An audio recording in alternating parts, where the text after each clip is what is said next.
दोस्तों आज के इस वीडियो में मैं आपको कुछ ऐसी टिप्स बताने वाला हूं जिन्हें अप्लाई करके, जिन्हें समझ करके आप उन स्टूडेंट्स में शामिल हो सकते हो जो कि कम टाइम में पढ़कर ज़्यादा अच्छा परफॉर्म करते हैं। हम बात करेंगे कि कैसे आप कम टाइम में ज़्यादा पढ़ सकते हो, पढ़ाई में मन कैसे लगा सकते हो, आप इफेक्टिवली कैसे पढ़ सकते हो और सबसे मेन कि जो पढ़ोगे वह कभी भूलोगे नहीं। अगर आपकी एग्जाम चल रही है या फिर आने वाली है फिर तो किसी भी हाल में आपको ये वीडियो देखना ही चाहिए। और ना सिर्फ एग्जाम टाइम में बल्कि लाइफ के हर क्षेत्र में ये वीडियो आपके बहुत ज़्यादा काम आएगा। अगर इस वीडियो का एक मिनट भी आपने मिस कर दिया तो बाद में बहुत पछताओगे। बिना किसी देरी के हम शुरुआत करते हैं। पहला पॉइंट बताने से पहले मेरा आप सबसे एक क्वेश्चन है कि मान लीजिए दो बड़ी बिल्डिंग्स है और उन दोनों बड़ी बिल्डिंग्स के बीच में एक रस्सी बंधी हुई है, और अगर मैं आपसे कहूँ कि आपको 1 करोड़ रुपए दिए जाए तो क्या आप उस रस्सी के सहारे एक बिल्डिंग से दूसरी बिल्डिंग तक जाओगे? ऑब्वियसली नहीं। लेकिन क्या हो अगर मैं आपको 10 करोड़ रुपए दूं? शायद आप फिर भी हाँ नहीं कहोगे क्योंकि आपकी जान की कोई कीमत नहीं है। लेकिन क्या हो अगर सामने वाली बिल्डिंग में आग लगी हुई है और आपकी बेटी या फिर आपकी माँ उस बिल्डिंग में फंसी हुई है? शायद आप अपनी जान पर खेलकर कुछ न कुछ तो करोगे ही, भले ही आपको 1 रुपया भी नहीं दिया जाए।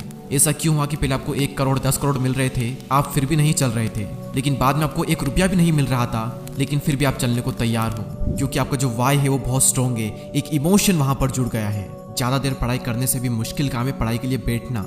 और ऐसा भी कई बार होता है कि हम पढ़ने तो बैठ जाते हैं लेकिन थोड़ी देर बाद हम बोर होने लगते हैं, और इसका कारण यह है कि अभी तक आपका वाई क्लियर नहीं है कि आखिर आप पढ़ क्यों रहे हो, आपको पता ही नहीं है। और यही हमारा पहला पॉइंट, फाइंड योर वाई। आपको सबसे पहले अपना वाई क्लियर करना होगा कि मुझे पढ़ना क्यों है। अपनी पढ़ाई को किसी स्ट्रॉन्ग इमोशन के साथ में जोड़ दो, क्योंकि इमोशन आपसे वो करवा सकते हैं जो आप कभी सोच भी नहीं सकते। तो आपको कुछ ना कुछ ऐसा करना पड़ेगा जिससे कि आपकी पढ़ाई आपकी इमोशन से कनेक्ट हो जाए। जिस दिन आपकी पढ़ाई आपकी इमोशन से कनेक्ट हो गई उस दिन से आपका दिन भर पढ़ने का मन करेगा। सेकंड पॉइंट है स्टार्ट विद सम इंटरेस्टिंग और एन ईजी। एक बहुत ही अच्छा नियम है जो कि हम सब पर अप्लाई होता है। काम करने की इच्छा जगाने का सबसे बेस्ट तरीका है काम करके इच्छा जगाना, और पढ़ाई करने की इच्छा जगाने का भी सबसे बेस्ट तरीका है पढ़ाई करके इच्छा जगाना। आप थोड़ा सा काम पूरा करिए फिर देखिए कैसे बदलाव आते हैं। क्योंकि आप जब भी कोई काम पूरा करते हैं तो आपका माइंड एक केमिकल रिलीज करता है जिसका नाम है एंडोर्फिन, और इस हार्मोन की वजह से हम अपने अंदर शांति और खुशी का अनुभव करते हैं। इससे हमारी क्रिएटिविटी बढ़ती है और हमारी खुद की नज़रों में सेल्फ इमेज बहुत अच्छी होती है। आप जितना ज़्यादा इंपॉर्टेंट काम करोगे आपका माइंड उतना ही ज़्यादा एंडोर्फिन रिलीज करेगा, जो कि एक तरह से हमारे लिए अचीवमेंट है। और आप जब किसी इंटरेस्टिंग या फिर इजी सब्जेक्ट से पढ़ना स्टार्ट करोगे तो आपके माइंड पर इतना ज़्यादा एफर्ट नहीं पड़ेगा और आप उस टॉपिक को खत्म कर लोगे। और जैसे ही आप उस टॉपिक को खत्म करोगे आपके माइंड में एंडोर्फिन रिलीज होगा, एक अलग ही खुशी होगी, एक अलग ही एनर्जी फ्लो हो रही होगी। फिर उस एनर्जी का यूज करो और भी ज़्यादा पढ़ाई करने में, और फिर जब आप और भी ज़्यादा पढ़ाई करोगे तो आपके माइंड में और भी ज़्यादा एंडोर्फिन रिलीज होगा, आपको और ज़्यादा खुशी होगी और ज़्यादा एनर्जी आएगी, और इससे करके आप ज़्यादा टाइम तक स्टडी कर पाओगे। तो जब भी आप पढ़ने बैठो हमेशा इजी सब्जेक्ट से या फिर ऐसा सब्जेक्ट जो कि आपके इंटरेस्ट एरिया में उससे स्टार्ट करो। एक पूरी प्रोसेस बनेगी जो कि आपकी बहुत ज़्यादा हेल्प करेगी। अब हम बात करते हैं दुनिया के एक बहुत ही पावरफुल सिद्धांत की, जिसे हर वो स्टूडेंट जाने या अनजाने में यूज़ करता है जो कि बहुत ही कम टाइम में पढ़कर बहुत ही अच्छा परफॉर्म करता है, और उस सिद्धांत का नाम है परेटो सिद्धांत। हम पहले भी इसके बारे में बात कर चुके हैं लेकिन ये इतना इंपॉर्टेंट प्रिंसिपल है कि हम इसे मिस कर ही नहीं सकते, और खासकर एग्जाम टाइम में तो बिल्कुल भी नहीं। परेटो प्रिंसिपल कहता है कि दुनिया के अंदर 20% इनपुट से ही 80% आउटपुट आता है, और ये सिद्धांत दुनिया में हर समय हर जगह पर काम करता है। जैसे दुनिया की 80% दौलत केवल 20% लोगों के पास में। आप 80% टाइम अपने 20% कपड़े पहनते हो। आपके मोबाइल फ़ोन में जितने भी कॉन्टैक्ट्स हैं उनमें से 20% कॉन्टैक्ट्स को आप 80% टाइम कॉल करते हो। आप 80% टाइम अपने 20% दोस्तों को ही रील भेजते हो। आपको अपने 20% दोस्त या रिलेशन ही आपको 80% खुशी देते हैं।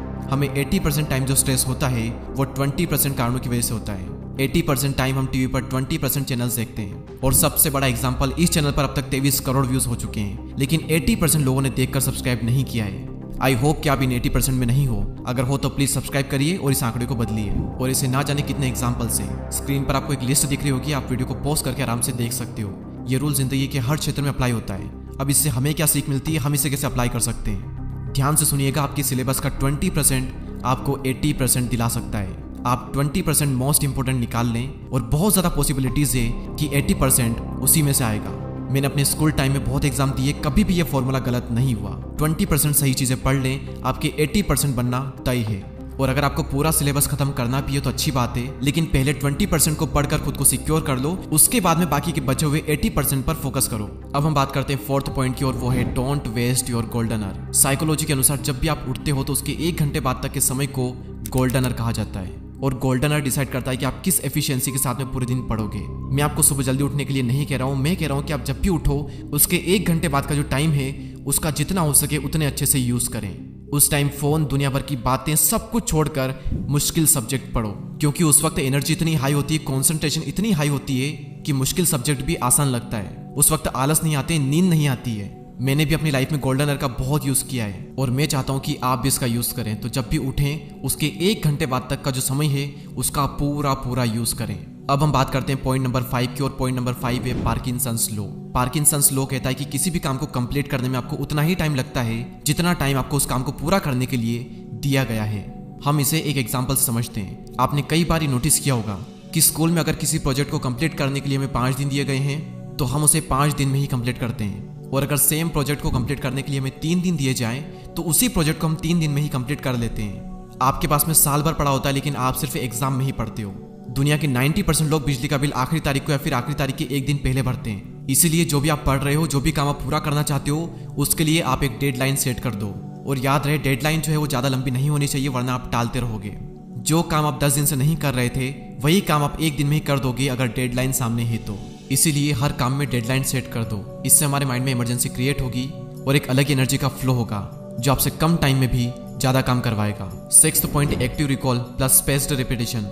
आप एक बार इस कर्व को देखिए, ये बताता है कि आप किस चीज़ को कितने टाइम में कितने % भूल जाते हो, जो कि जर्मन फिलोसोफर द्वारा इन्वेंट किया गया था, जो कि बताता है कि याद करने के सिर्फ 1 घंटे बाद आप 50% भूल जाते हो, 7 दिन बाद तक आप 90% भूल जाते हो। इसीलिए ये जरूरी है कि आप जो भी पढ़े उसका रिकॉल करें, उसका रिवीजन करें। जब भी आप कोई सा भी टॉपिक पढ़ते हो और जो कुछ भी आपने पढ़ा है, एक बार बिना देखे खुद को उसे एक्सप्लेन करें।